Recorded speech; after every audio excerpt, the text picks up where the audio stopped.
Welcome to Real Estate Matters. Everything you want to know from buying a house to selling a house, from investing to flipping real estate. And now here's two ladies who know their way around a real estate listing, Tamika Bryant and Christy Porter. Okay, welcome, Tamika. How have you been? I'm good, Christy. How are you? Good. It's been a good week. Of course. You've been traveling a lot lately. Yeah. Mm-hmm. Yes. Mm-hmm. Doing your everything. teaching and so forth. Teaching, consulting, getting real estate schools ready, instructors ready, Good deal. Associations, Very CE good. classes, you name it. Yeah. I'd like to hear more about that. But in our studio right now today, we have Paul Higbee. Welcome, Paul. Thank you. Would you like Glad to be here. tell our audience who you're with? And Absolutely. I am a residential mortgage lender with Union Home Mortgage, and here to talk about the wonderful world of mortgages. awesome. Cool. We're glad you're here. Thanks for joining us today. Absolutely. Thanks for the invitation. And so we also want to welcome TV25, as always. Hi, TV25 viewers. Hi, TV25. Hi. And Mary, you're looking lovely today in your bright springy green. Thank you. Love it. Very good, very good. So, Paul, let's turn it back over to you, and let's hear from you and the audience. How did you get started? Tell us about you, where you came from, what you did before you got into the lending side of things. Sure. Well, I've always, with respect to real estate, have always been in lending, but started about 12 years ago in investment lending, and was recruited roughly a year ago to come over to the much larger world of residential mortgages. Okay. And it is a much larger world. And so glad to be here, and now I'm trying to just keep getting my name out, and I hear that TV and radio can do a lot for helping promote that. This is Absolutely. true. Yes. Now, within the residential lending side of the business, do you have a specialization? So do you prefer conventional type loans or FHA, or not really? Or No, no preference. My goal is to help the borrower land the financing they need to acquire, whether it's a home or an investment property, which we can still do on the mortgage side.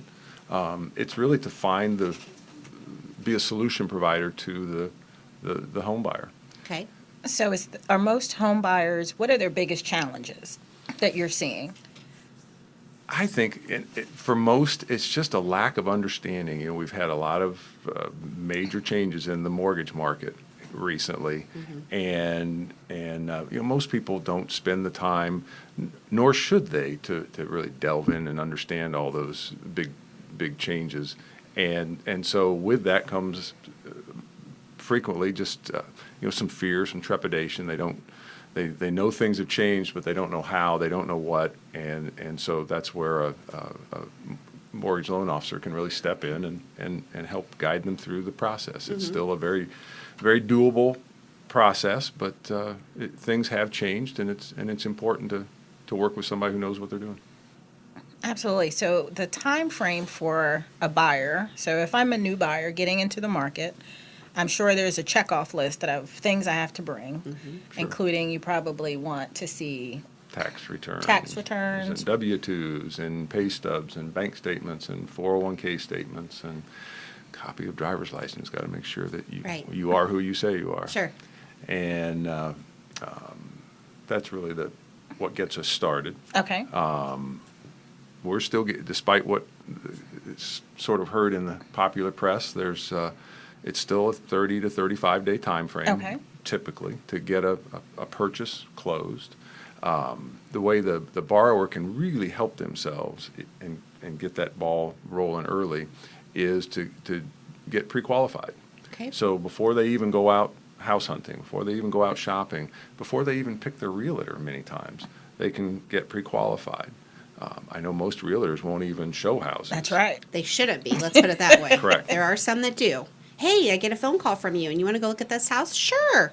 Let's go. It's $300,000. Right. Okay, great. Right. This is beautiful. Now we send them over to Paul, Right. and they're approved for $200,000. Right. Not so fun. Not too much fun there, because then Nothing everyone will looks compare. the $300,000 home they fell in love with. Right. So yeah. Right. Always good to pre-qualify. And tell us about the difference between pre-qualified and pre-approval, because there is a difference. A pre-qual letter doesn't have as much weight as a pre-approval letter does. Correct. The pre-qual letter is basically taking a lot of information from the borrower, what I call self-reporting. That's just what That's a good it's what you've yeah. told me. Going to the pre-approval stage is, okay, you've told me this information, and now I've collected the documents that we talked about before, Right. just to make sure that Telling the $300,000 truth. income you're telling me really is. Now, do you do this, Paul? Do you say, okay, now, Christy, I know you've told me this, but I'm about to hit the button.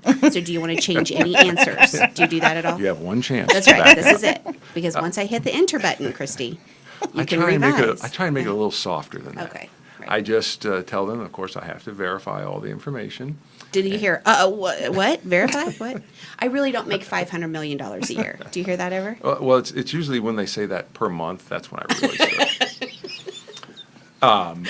No, really don't have too much. People want it to be forthcoming, and I think at the end of the day, they know it's a waste of time for them to go look at something they can't qualify for either. And so I find they generally, if anything, they tend to be a little conservative in well, this is my income and this is what I have in savings and can apply towards a house. Right. They typically are a little conservative. And surprisingly, well, not surprising that credit score is an important part of the process, but there's so many misconceptions about credit scores. And, well, I'm a 650 on Credit Karma. Well, no offense to Credit Karma, but they have one way of scoring. Right. And there's the mortgage scoring model, and there's the car shopping model, and I think there's 9 different credit scoring models. Oh, I didn't know that. Did you know that? I didn't know that, Tamika. I didn't know there were 9. That's I a couldn't. lot. Yeah. Yeah. I couldn't begin to lay them all out, but they Right. are all Yeah, they're- very different. Right. And of course, we use the mortgage scoring model. And I'm just surprised how oftentimes people really have no idea what the number is. Yeah. It remains a very important piece of the whole home financing. Okay. I think this is a good time for us to take a break. At least our producers are telling us doing this. So that's our Thank our you for cue. translating that. That's right. This means break in radio and TV. And then, or this. Kill you. This is going nowhere. Be quiet. Or if you get this, that means a whole different thing. So anyway, we'll take a break. We'll be right back. And you know what I want to, what would you like to talk about when we come back? I think I'd like to explore a little bit more about the credit side of things, because there is a misnomer. I mean, what is the basic, bottom of the line credit score that you can do to qualify for a home? And talk to us a little bit maybe about that, because that's really where it starts. I mean, it is your debt to income ratio, but it also has to do with your credit score a lot too. Oh, absolutely. Let's take a break, and when we come back, let's talk a little bit more about that. Does that sound good? Perfect. Okay, this is Real Estate Matters with Tamika Bryan and Christy Porter. We'll be right back.